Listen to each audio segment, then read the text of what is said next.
కరవావహై తేజస్వినావధీతమస్తు మా విద్విషావహై. ఓం శాంతి శాంతి శాంతి. కానీ ఆధ్యాత్మికతలో ఏ మార్పు చెందకుండా ఆ పరాకాష్ఠకు చేరుకుంటే, ఏ పరాకాష్ఠకు చేరితే ఇక ఏ మార్పులు చేర్పులు ఉండవో ఆ స్థితికి చేరుకుంటేనే దైవం దగ్గరికి చేరువుతాం. అందుకని భగవంతుడికి ఆజ్యం నెయ్యి ఎందుకు ఇష్టమనంటే ఇది అన్ని ప్రాసెసింగ్ మార్పు చెంది పరిణామం చెంది పరివర్తన చెంది చిట్ట చివరి స్థితికి వచ్చింది. ఇంకా నెయ్యిని ఇక మనం ఏం చేయలేం, ఇంకంతే. దాని తర్వాత ఏమైనా చేయగలమా నెయ్యిని? ఇంకేం లేదు చేయడానికి. ఇంకా అది పరివర్తన పొందడానికి కానీ అది ఇంకా ఏదన్నా దాన్ని చేయడానికి ఇవి లేదు. ఇంకా అయిపోయింది, దట్స్ ఇట్, పరాకాష్ఠ. అందుకనే అగ్నిహోత్రుడికి ఆజ్యం వేస్తాం. ఆ నెయ్యిని ఆవు ఒక్కటే ఇవ్వగలదు. అందుకనే భగవంతుడికి నెయ్యి ఎంత ఇష్టమో గోవు అంతే ఇష్టం. అందుకనే గవామంగేషు తిష్టంతి భువనాని చతుర్దశ. గోవుని రక్షించుకోవడం మన బాధ్యత. గోవు బ్రతికుంటే మనకు నెయ్యి వస్తుంది. ఆజ్యం ఉంటే యజ్ఞయాగాది క్రతువులు జరుగుతాయి. యజ్ఞయాగాది క్రతువులు జరిగితే దేవతా తృప్తి అవుతుంది. అప్పుడు ఈ ప్రకృతి బాగుంటుంది. కాబట్టి గోవుల్ని మనం రక్షించుకోవాలి. వేదాలు ఎంత ముఖ్యమో యజ్ఞానికి వేదము ఒక భాగం, మంత్రభాగం. క్రియాభాగానికి గోవు కావాలి, లేకపోతే యజ్ఞం జరగదు. అందుకనే వేదములు గోవులు ఇవి రెండు ఎక్కడ సుభిక్షంగా ఉంటాయో ఆ ప్రాంతం దినదినాభివృద్ధి చెందుతుంది. ఆ ప్రాంతం అభివృద్ధి చెందుతూ ఉంటుంది. పూర్వం రోజుల్లో ఈ గోదావరి తీరంలో కానీ కృష్ణా తీరంలో కానీ ఇవి రెండు అలా ప్రొటెక్ట్ అయి ఉండేవి. ఇప్పుడు అన్నీ తరిగిపోతున్నాయి. ఇక్కడ గోవుల్ని నాశనం చేస్తున్నారు, వేదము క్షీణించిపోతుంది. వేద పండితులు కూడా ఎవరు ఉండట్లేదు. వాళ్ళ కొడుకులు తీసుకెళ్లి సాఫ్ట్వేర్ ఇంజనీర్ గా లేకపోతే డాక్టర్స్ గా ఇలా మార్పులు చేసేస్తున్నారు. వేదము నశించిపోతూ ఉంది, గోవులు క్షీణించిపోతున్నాయి. అందుకని ఇవన్నీ ఏంటి? అపభ్రంశమైనటువంటి అకాలమైనటువంటి దోషాలను మన మీద వచ్చి పడుతున్నాయి. ఏ ప్రాంతంలో అయితే దేవుడికి ఇష్టమైందని అంటుంది శాస్త్రం, అంటే దేవుడికి అంటే ప్రకృతి ఆరాధ్య వస్తువులు అవి రెండు ఎక్కడైతే ప్రొటెక్ట్ అవుతుంటాయో అది ఆ ప్రాంతం సుభిక్షంగా ఉంటుంది. దాన్ని ప్రొటెక్ట్ చేసే వాళ్ళు కూడా సుభిక్షంగా ఉంటారు, గోవులు. ఓకే, ఇక్కడ రమణ మహర్షుల వారు ఆజ్యధారయా శ్రోతసాసమం. ఏమిటి ఆజ్యధారయ అంటే ఒక నెయ్యి తీసుకుని ఒక పాత్రలో నుంచి కింద ఇంకో పాత్రలోకి పోయండి. ఇలా పోసేటప్పుడు ఎలా వస్తుందా నెయ్యి? ఒక ధారగా వస్తుంది, ఎక్కడ ఎడతెరపి లేకుండా వస్తుంది. అదే మీరు నీళ్లు కానీ కిరోసిన్ కానీ పోసారనుకోండి, బొట్లు బొట్లుగా గ్యాప్ ఉంటుంది. కానీ నెయ్యి ఆఖరి బొట్టు పడేదాకా సన్నటి తీగలాగానే ఉంటుంది, ఎక్కడ గ్యాప్ ఉండదు. ఒక ధార అలా ధారగా ఉంటుంది. అలాగనే ఇక్కడ రమణ మహర్షుల వారు లోపల చింతనకు కావలసినటువంటి ప్రిపరేషన్ చేస్తున్నారు. దీని రెండు ఉపమానాలు. నీ చింతన కూడా ఎలా సాగాలంటే ఎడతెరపి లేకుండా సాగాలి నీ చింతన. ఎందుకని? ఇప్పుడు ఒక చిన్న ఎగ్జాంపుల్ చెప్తాను. నేను ప్రశాంతంగా ఉన్నాను, ఆ ప్రశాంతత నా నిజస్వరూపం, నేను అది గుర్తించట్లేదు, నా యథార్థ స్థితి. కానీ దాంట్లో ఓం నమో నారాయణాయ అని ఒక మంత్రాన్ని కల్పించాం, పుట్టించాం. అది నా అయథార్థ స్థితి, that is not my true nature. అది కల్పన చేయబడింది. ఎవరు?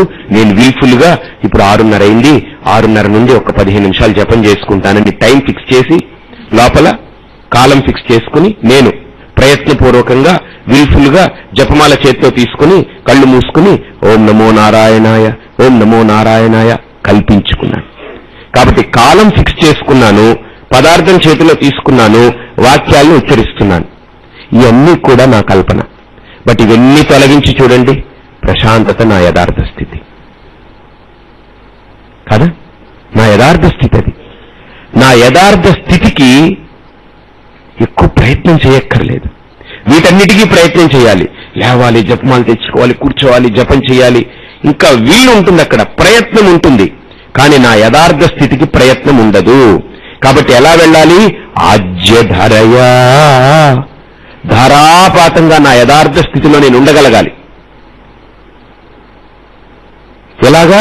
శ్రోతసాసమం. ఈరోజు ధ్యానం నేర్పుతాం చాలా సంస్థలు వచ్చేసాయి. ధ్యానం గురించి విపరీతంగా మాట్లాడే సంస్థలు. ఆ సంస్థలన్నీ గుర్తుంచుకోదగ్గ చిన్న నాటల విప్పి చూపిస్తారు ఆయన. ₹1 ఖర్చు ఉండదు దీనికి. ఇక్కడ ఆయన చిన్న నాటల గ్రంథి అలా విప్పేస్తారు ఆయన, ధ్యానం అంటే ఏంటనేది. కాబట్టి ఇక్కడ ఆయన 2 ఎగ్జాంపుల్స్ వాడుతున్నారు. ఆజ్యధారయా, శ్రోతసాసమం. ఆ నెయ్యి ఎలాగైతే, ఘృతం ఎలాగైతే ఒక ధారగా పడుతుందో, అందుకనే కృష్ణుణ్ణి భాగవతంలో రుక్మిణి అంటే ఇష్టమే, సత్యభామ అంటే ఇష్టమే, యశోద అంటే ఇష్టమే, దేవకి అంటే ఇష్టమే, గోపికలందరూ ఇష్టమే, భక్తులందరూ ఇష్టమే, అందరూ ఇష్టమే కృష్ణుడికి. కానీ రాధ అంటే చాలా ఇష్టం. ఎందుకు? తిప్పండి ఆ 2 అక్షరాలు, రాధా, ఆ 2 ఇలా తిప్పండి. ఏంటి? ధారా. ఆజ్యధారయా శ్రోతసాసమం. మిగతా వాళ్ళందరూ అన్ని పనులు చేసుకుంటుంటారు, కృష్ణుణ్ణి పనులైపోగానే స్మరిస్తారు, అబ్బబ్బో అయ్యో కన్నయ్య అని. కానీ రాధ ఎన్ని పనులు జరుగుతూ ఉన్నా కృష్ణ స్మరణ అనేది పక్కకు తప్పదు. ధార అలా జరుగుతూ ఉంటుంది, కృష్ణున్నే స్మరిస్తుంటుంది. ఏదో ఈ మధ్యలో ఇంటర్ఫియరెన్స్ ఏదన్నా ఒక ఆలోచన రావచ్చు పోవచ్చు, కానీ కృష్ణుణ్ణి విడిచిపెట్టదు. అందుకనే రాధ అంటే ఆయనకు అంత ఇష్టం. అందుకనే జయదేవుడు కూడా అంటాడు, సీదతి రాధ వాసగృహే నాదహరే జగన్నాథ హరే. ఆయన అంటాడు, రాధ కూర్చుందట, కృష్ణుడు వస్తాడని కృష్ణ స్మరణతో రాలేదట. మిగతా వాళ్ళైతే వస్తానన్నాడు, యూజ్లెస్ లో రాలేదు, మాట ఒకటి చెప్తాడు చేతలు ఒకటని అనుకుంటారు. కానీ రాధ అలా ఫీల్ అవ్వలేదట. ఆవిడ వెళ్ళిందట. వెళ్ళి లోపల ఆయనది ఇంకో డ్రెస్ ఉంటుంది కదా, సపరేట్ గా వేరే డ్రెస్ ఉంటుంది. ఆ కిరీటం, నెమలి పించం, పట్టు పీతాంబరాలు, ఆభరణాలన్నీ వేసుకుని తిరుచూర్ణం పెట్టుకుని అద్దం ముందు ఇలా వెళ్ళి నిలబడిందట ఆవిడ. కృష్ణుడు కనిపిస్తున్నాడు అక్కడ. వచ్చాడు కృష్ణుడు. That is Radha. ఆ ఉపాసన అంటే అభేద ఉపాసన, అభేద చింతనం అది. మిగతా వాళ్ళు కృష్ణుడు వస్తా అన్నాడు, రాలేదు, మాట ఒకటి చెప్తాడు, చేత ఒకటి చేస్తాడు.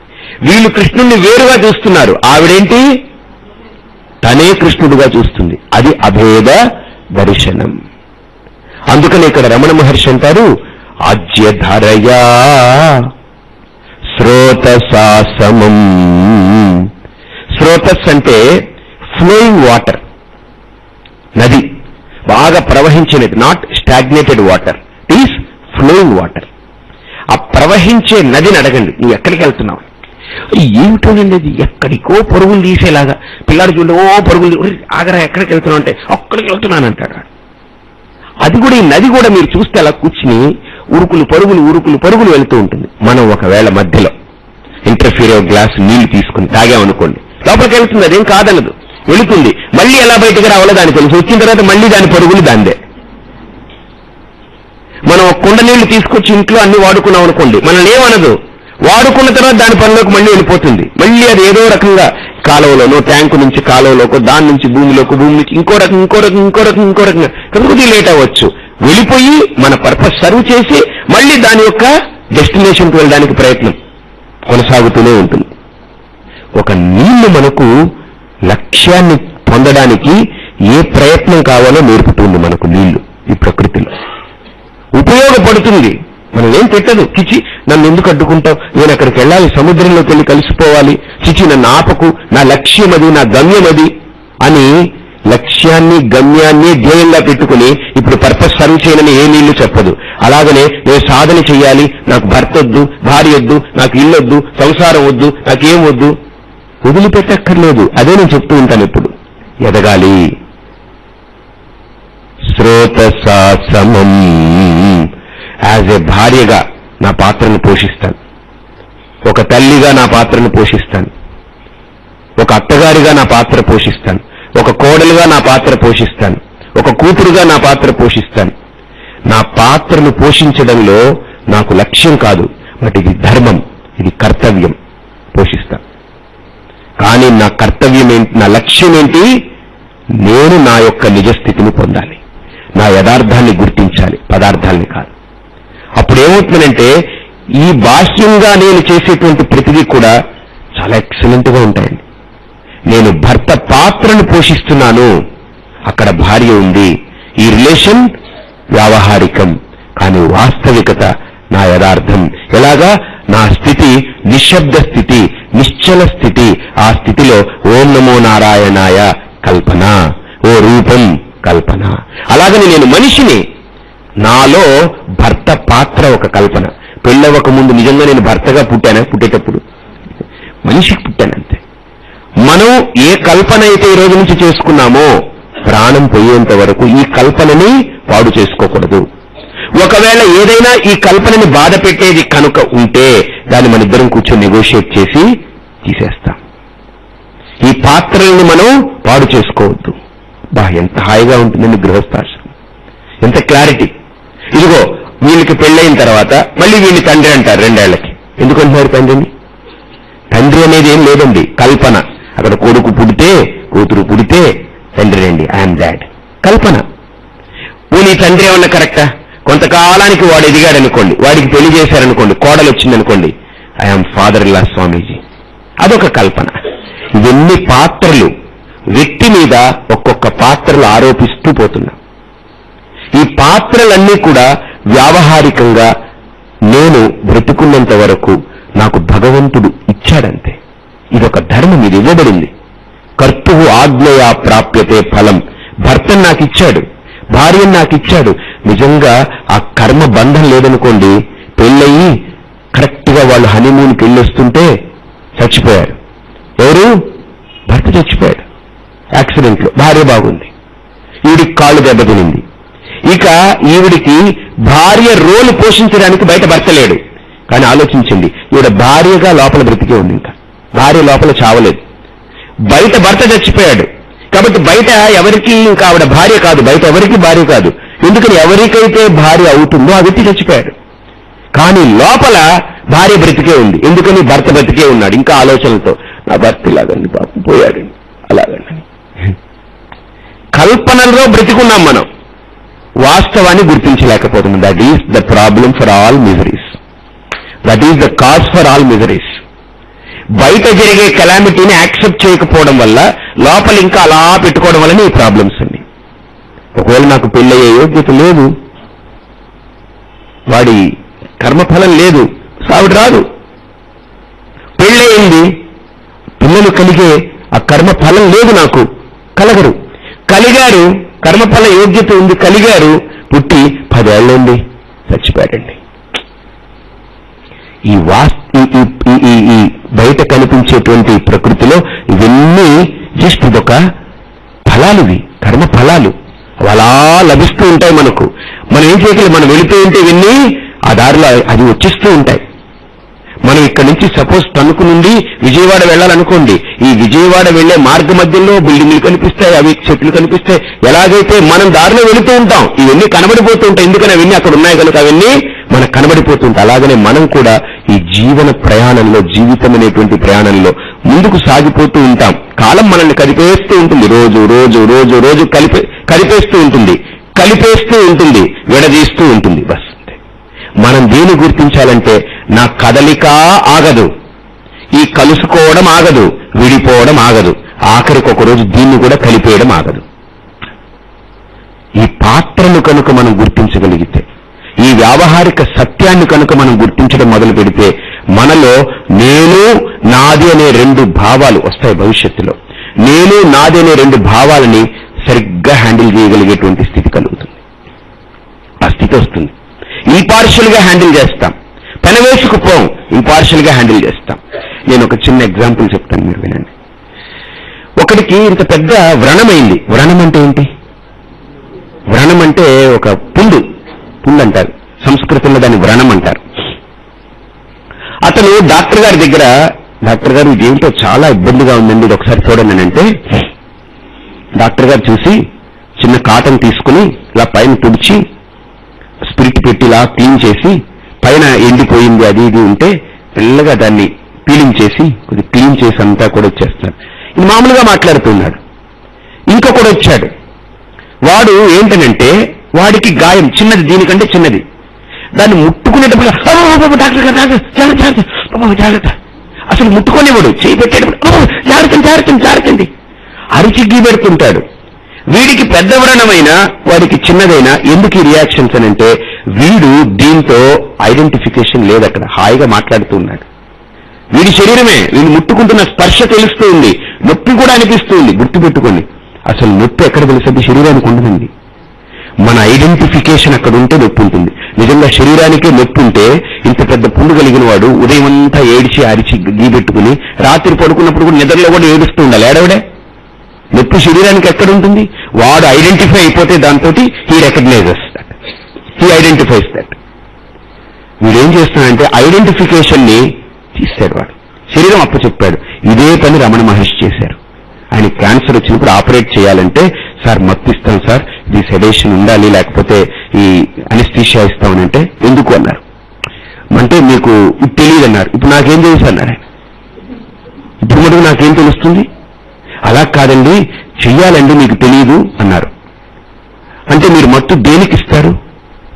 శరీరానికి ఇవ్వరు. అంటే ఇక్కడ పొడవచ్చు ఇంజెక్షన్, కానీ ఏం చేస్తుంది? తాత్కాలికంగా నా శరీరాన్ని మొద్దుబారిస్తుంది. మొద్దుబార్చడం అంటే ఏంటి? జడం. ఇంకా ఈ పుస్తకం ఎలాగో మనకు మత్తు ఇచ్చేస్తే అది అంతే, మనకేం తెలియదు, ఇంక పడుంటాం కొయ్య ముక్కలాగా. అంటే ఏ మనస్సు అయితే, ఏ బుద్ధి అయితే, ఏ ఆలోచనలు అయితే ఈ శరీరం అంతా వ్యాపించి సచేతనంగా మారుస్తుందో ఆ అంశం దగ్గరికి మందు వెళ్ళి ఆ శరీరాన్ని దాన్ని డివైడ్ చేస్తుంది. ఇంక ఈ శరీరం మొద్దుబారి పడిపోయి ఉంటుంది కొయ్యలాగా. ఇంక దీనికి మందు ఏం చేస్తుంది? శరీరం మీద అలా రియాక్ట్ చేసి మొద్దుబారిస్తుంది. మనం కూడా కూర్చుని ఉంటే ప్రవచనం అవగానే లేచామనుకోండి, కాళ్ళు నడవలేవు, తిమిరెక్కిపోయి ఉంటుంది, మొద్దుబారిపోయి ఉంటుంది. అర్థమైందా? అలాగని ఇక్కడ కూడా అదే చేస్తుంది ఇది. ఆయన అన్నారు, మీరు మందిచ్చి శరీరం నుండి ఆలోచనను వేరు చేయక్కర్లేదు, అసలు నాకు ఈ ఆలోచనే లేదు, చేసుకోండి అన్నాడు ఆయన. అసలు ఈ ప్రాసెస్ ఎందుకు?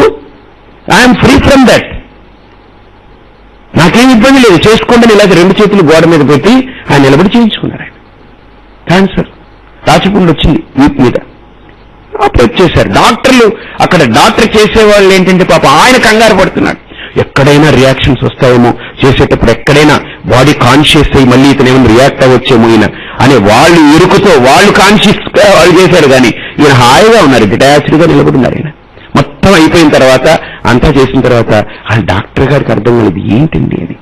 ఆయన ఒకటే అన్నారు, నేను నా ఎరుకలో ఉన్నప్పుడు ఈ శరీరం కూడా నేను ఒక పదార్థంగా చూశాను. ఈ వాచ్ మీ చేతిలోకి ఇస్తే, ఈ చేతిలో మీరు వాచ్ పెట్టుకున్నారనుకోండి, మీరు వాచ్ అయిపోరు కదా, వాచ్ని చూస్తారు. That means you are independent of this object. Similarly మీరు ఆపరేట్ చేస్తున్నంతసేపు I realize the fact, I am in that fact that I am independent of this body. శరీరం మీకు అప్పచెప్పాను, మీరు చేస్తూ ఉంటే మీరు ఎలాగైతే చూసి చేస్తూ ఉన్నారో నేను ఆ శరీరాన్ని చూసి అనుభవిస్తూ ఉన్నానంతే. ఇప్పుడు ఎవడో అబ్బోయి నాకు కాళ్ళు నొప్పి అంటే మనం వాడికి మందు పెడతాం, కాళ్ళు నొక్కుతాం, కానీ నొప్పిని మనం భరించలేంగా, నొప్పి మనకు తెలియదు. అలాగనే శరీరానికి మీరు చేస్తుంటే నాకేం నొప్పి అనిపించలేదు, ఎందుకని? అది శరీరానికి, నాకు కాదు. నేను బయటకు వచ్చాను, నేను కొద్దిగా శరీరం నుండి బయటికి తప్పుకున్నాను, చూస్తున్నాను, ఆ శరీరానికి ఉండదు. రెండోది ఏంటంటే గొప్ప విషయం, శరీరం కూడా రియాక్ట్ అవ్వదప్పుడు, అది కూడా జడంగా పడి ఉంటుంది. ఇదంతా మన మనోకల్పనండి. చిన్న పిల్లాడు చూడండి, ఎగ్జాంపుల్ చెప్తాను.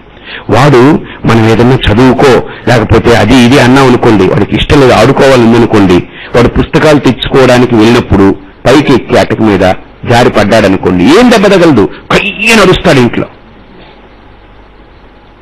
అదే ఇప్పుడు వాడిని ఆడుకునేదానికి పంపిస్తూ వాడు పడి కాళ్ళకు దెబ్బ తగిలి నిద్ర వస్తున్నా, అమ్మమ్మ పర్లేదులేమ్మా ఏం కాదు నేను వెళ్తానులే అంటాడు. అక్కడ పడి దెబ్బ తగిలితే ఏమీ రక్తం రాకపోయినా దెబ్బ పెద్దగా తగలిపోయినా అరిచాడు. ఎందుకని? మనసు. నేను చదవకూడదు, వెధవ చదవమంటున్నాను నన్ను. ఇప్పుడు ఎలాగా ప్లానింగ్ అనమాట. ఇక్కడ ఆడడానికి పంపించారు కాబట్టి దెబ్బ తగిలినా ఇప్పుడు నేను కనుక ఏమైనా రియాక్ట్ అయితే ఆపేస్తారు, ఆటకి వెళ్ళనివ్వడం.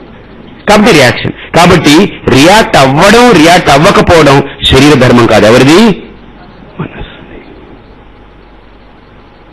అర్థమవుతుంది మీకు? కాబట్టి ఇక్కడ రమణ మహర్షి అంటారు, అంత శక్తి మనస్సుకుంది, శరీరానికి లేదు, జడం. కాబట్టి మనం ఏం చేస్తున్నామంటే భగవంతుణ్ణి జడం చేసేసాం, పదార్థం. మనము ఈ జడంతో ఆ జడాన్ని చేసి పూజ అనుకుంటున్నాం. ఆయన అంటారు, ఇంత చేతనతో ఉన్నటువంటి మనస్సుతో ఎందుకు చేయట్లేదు, జడంతో ఎందుకు చేస్తున్నావు అని అడుగుతున్నారు ఆయన ప్రశ్న. ఇది జడ పదార్థం, దీంతో అన్ని చేస్తున్నాం, అది జడ పదార్థం. కాబట్టి రెండు జడాలు పనిచేస్తే ప్రయోజనం ఏంటి? అందుకని 20 ఏళ్లు పూజ చేసినా ఆ విగ్రహంలో మార్పు రాదు, నాలోనూ మార్పు రాదు. ఎందుకంటే జడంలో మార్పు రాదు కదండి. కాన్షియస్ బీయింగే మార్పు, నిరంతరం పరిణామం. ఆ చేతనంలోనే మార్పు వస్తుంది. అందుకని ఇక్కడ ఆయన పూజని ఖండించలేదు, జపాన్ని ఖండించలేదు, ఏం లేదు. ఆయన ఏమంటారంటే ఆజ్యధరయా శ్రోతశాసనం సరళ చింతనం విరళతఃపరం. ఇక్కడ ఆయన అంటారు, నీ వాస్తవికతలో నువ్వు కనుక చింతన చేయాలనుకుంటే హాయిగా వెళ్ళిపోతుంది. నువ్వు అవాస్తవంలో చింతన చేయాలనుకున్నప్పుడే విరళతః పరం, అంటే అడ్లు వస్తుంటాయి. అందుకనే చాలా మంది, స్వామీజీ నేను ధ్యానం చేస్తుంటానండి, నాకు ఎందుకో కాన్సన్ట్రేషన్ ఉండదండి. నువ్వు ధ్యానం దేని మీద చేస్తున్నావు? నీ స్వరూపం మీద కాదు, నీ వాస్తవమైనటువంటి స్థితి మీద కాదు, నువ్వేంటి కల్పించుకున్న దాని మీద మనస్సు పెట్టాలనుకుంటున్నావు, అది నిలబడదు. ఆ మనస్సుకి బాగా తెలుసు, మనస్సు కంటే ఈ లోకంలో గొప్ప వస్తువు ఇంకొకటి లేదు. మీరు ఒప్పుకోకపోయినా ఇంకా ప్రూవ్ చేస్తారని. ఈ లోకంలో మనస్సు కంటే గొప్ప దేవుడు లేడు, మనస్సు కంటే గొప్ప దెయ్యము లేదు. ఎందుకని? మీరు దైవత్వంతో ప్రవర్తించాలన్నా అదే మనస్సు, దెయ్యంలా బిహేవ్ చేయాలన్నా అదే మనస్సు. అందుకనే మనస్సు కంటే గొప్ప దైవము లేదు, మనస్సు కంటే గొప్ప దెయ్యము లేదు. కాబట్టి ఆ మనస్సుని మనం జాగ్రత్తగా ప్లేస్మెంట్ చేయాలి, జాగ్రత్తగా హ్యాండిల్ చేయాలి, కేర్ఫుల్గా. అందుకని ఆయన ఇక్కడ అంటున్నారు, ఆ మనస్సుని ఎలా హ్యాండిల్ చేయాలి. ఇప్పుడు ఆ మనస్సుకి తెలుసు, ఓం నమో నారాయణాయ వాడు ఇచ్చాడు, నా మంత్రం గురువు గారు ఇచ్చారండి, నీది కాదు, వాడు ఇచ్చాడు. కాబట్టి అది ఎవరిది? వాడిది. ప్రాబ్లం వాడిది, నాది కాదు. ఆ మనస్సుకు తెలుసు. ఈ రూపం ఉంది కదా, ఎవరు? రవివర్మ ఇచ్చాడు. కాబట్టి ఎక్స్టర్నల్ గా వచ్చింది మనస్సు అంత త్వరగా యాక్సెప్ట్ చేయదండి. ఇప్పుడు నా ఇంట్లో నా భార్య, నా పిల్లలు, నాది అనుకున్నది నేను యాక్సెప్ట్ చేసినట్టుగా ఇంకోరి ఇంటికి వెళ్ళి వాళ్ళతోటి అంత ఇదిగా మెలగలేను. నా ఇంటికి బంధువులు వచ్చినా మాట్లాడతాను, భోజనం చేశారని పడుకోని అంటాం. కానీ నా భార్యతోటి, నా పిల్లలతోటి ఆ రెస్ట్రిక్షన్స్ ఉండదు, ఓపెన్ గా ఉంటాం, బికాజ్ నాది. అలాగని ఇక్కడ నాదయ్యున్నది, నేనై ఉన్న దానితోటి నా మనసు బాగా అటాచ్మెంట్ ఉంటుంది, దాని యొక్క రియాక్షన్ ఒకలా ఉంటుంది. నాది కానిది బయట నుంచి వచ్చింది, ఏది? ఓం నమో నారాయణాయ, ఓం నమ శివాయ, ఓం ఐం హ్రీం శ్రీం శ్రీమాత్రే నమః, ఓం శ్రీరామ జయ రామ జయ జయ. ఇవన్నీ ఎక్కడి నుంచి వచ్చాయి? బయట నుండి వచ్చింది. నేర్చుకున్నదే కానీ వాస్తవంగా కూర్చుకున్నది కాదు. అలాగని రూపం, ఇది కూడా బయట నుంచి ఎక్స్టర్నల్ గా బయట నుంచి తీసుకుని లోపల పెట్టుకున్నాం. కాబట్టి మన మనసుకు తెలుసు, ఇది గెస్ట్ అని తెలుసు దానికి, అందుకని దూరంగా బిహేవ్ చేస్తుంది. అది తనదనుకోండి, దూరం బిహేవ్ చేయదు. ఇప్పుడు ఇంటికి ఎవరో ఒక ఆవిడ వచ్చారనుకోండి, మనం పిలిచాం, బంధువే, చుట్టాలే, మన పిన్ని కూతురే. మన ఇంటికి రాగానే తలుపు తెరిచి వాటర్ తాగుతారా అని అడుగుతాం. ఇంట్లో ఆవిడ లేదు, ఆవిడ ఇప్పుడే మార్కెట్కి వెళ్ళింది, వీళ్ళందరూ వస్తారు, ఇవన్నీ కొనుక్కొస్తాం. పిల్లి కూతురు, పిల్లి, లేకపోతే వాళ్ళు వీళ్ళందరూ వచ్చారనుకోండి, మనం వీళ్ళు ఆమాంతం వెళ్ళి పైన పడిపోయి అది బుగ్గలు ఆగి చెయ్యం మనం.